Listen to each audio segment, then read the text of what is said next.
Tara na. Ano ba? Kanina pa ako nagigigil eh. Tagal na natin walang ganap. Anong ginagawa mo dito? Kamangul tayo ni ma'am. Sa ginagawa mo. Pagbigyan mo na ako.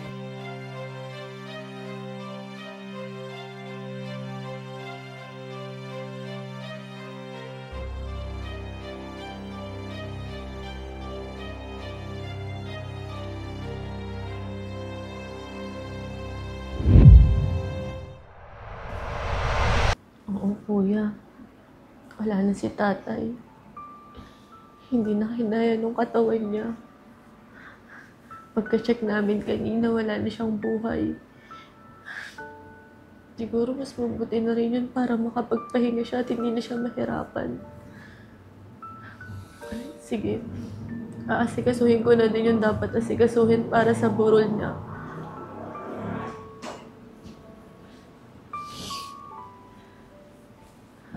Nika, nakaayos na pala yung mga gamit dyan ni tatay sa kwarto. Kasi maya-maya kukunin na siya ng embalsamador.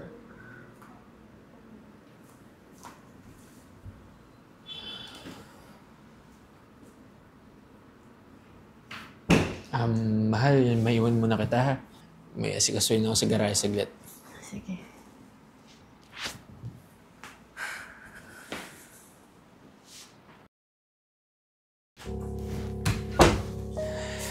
Tara na. Ano ba? Kanina pa ako nagigigil eh.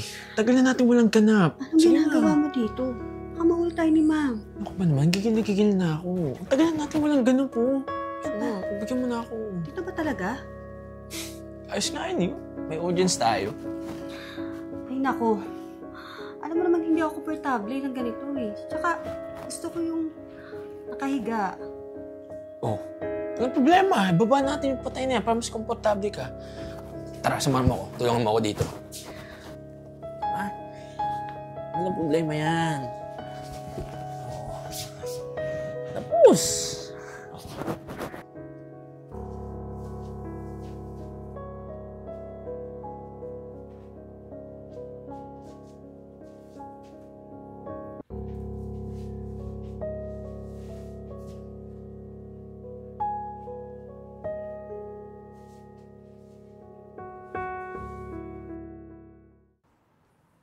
Nika?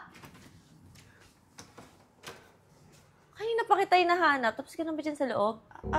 Opo ma'am. Kasi may konti pa po akong lilinisin. Patingin nga. Ma'am, ako na po. Anong nangyari kay tatay?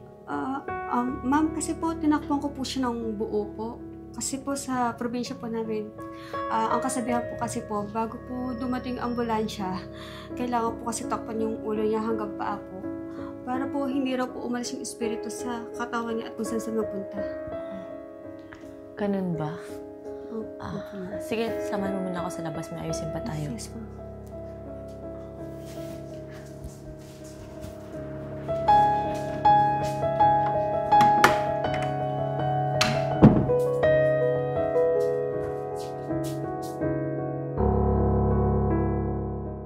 Ay, ma'am, bakit niyo po nilak? Bakit? Kasi may aayusin pa po ako sa loob. Ako na mag-aayos ng mga kalat mo sa loob.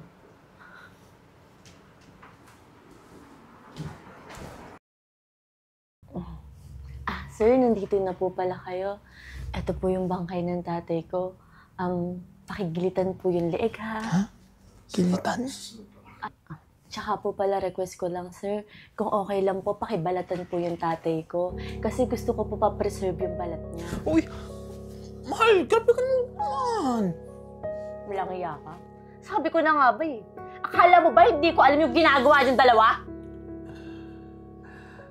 Anak, kahit mawala na ako, wag ka magpapakasal kay Ian. Pumayag lang akong magkasama kayo. Pero hindi ako boto dyan. May ginagawang kalokohan sila ng katulong mo.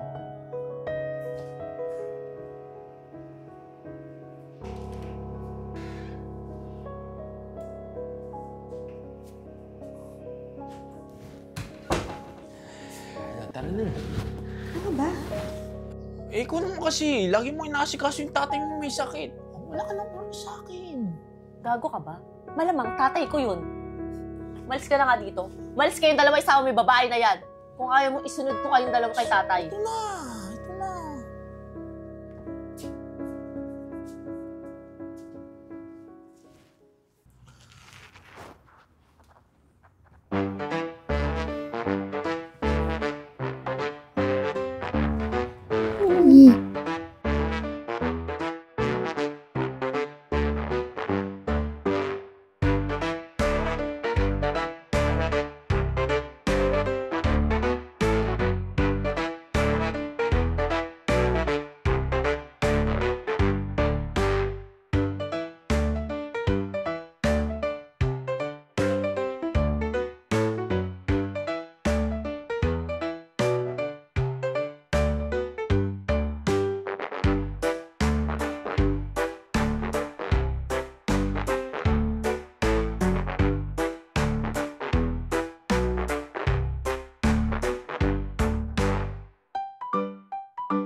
May asikasuhin ako sa garahe saglit.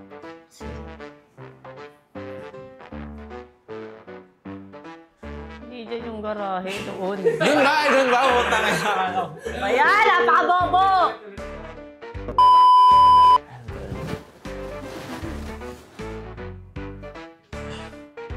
Si Linya. Ha? Wala siyang... Ano ka ba? Yung sa kanina, hubad na. Yun ang yun niya? Hindi, ikaw. Siya muna. Oo nga, siya yung ito. Ah. Anong line mo? Ano ka ba? Ano ka ba? Ay, Hinihintay ko yung... kanina pa ako nagigigil eh. Wala siya eh. Gigil na gigil na ako eh. Tsaka tagal na natin walang ganap po. Sige na, pagbigyan na ako. Wait lang, wala ako. Sabi ako kanina. Bigla ako naglangko. Nika?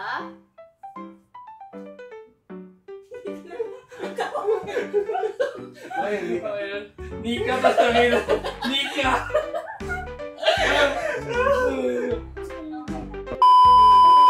Okay, ready? Medyo huwag maganyan. I-flat mo, parang flat talaga iyan. Merong bukol sa ano. Ang tingli kasi ng kamay naka-curve. Yung tuhod ko naka-bend. Ah, ganun ba? Sige, samahan mo muna ako sa labas. Sige po.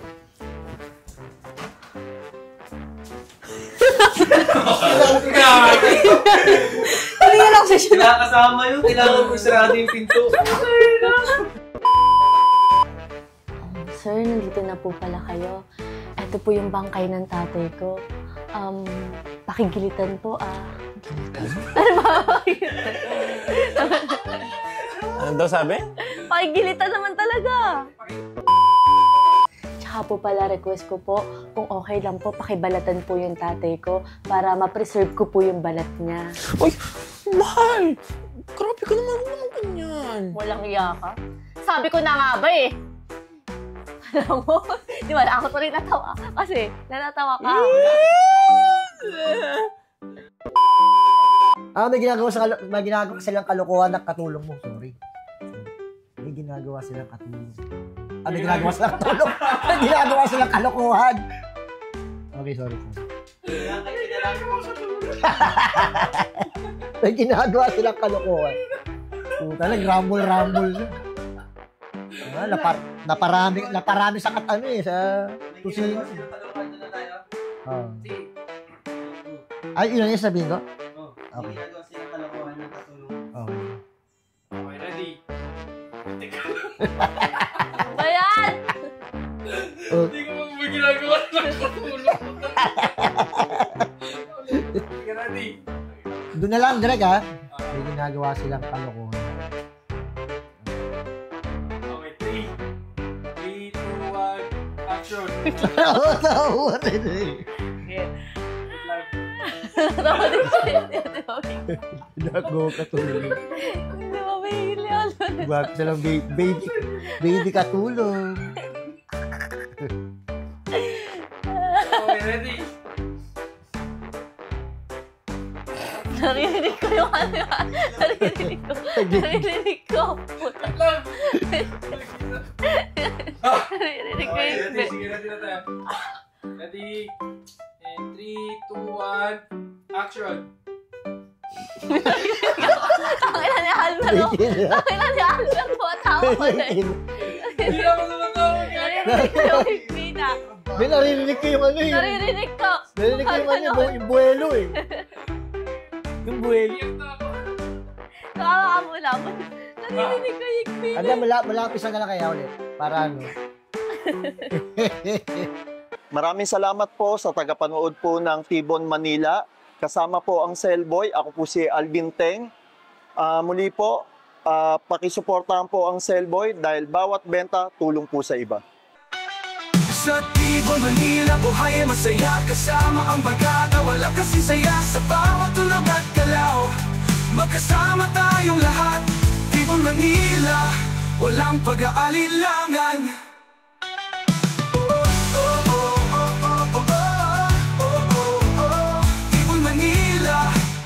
Pag-aalilangan.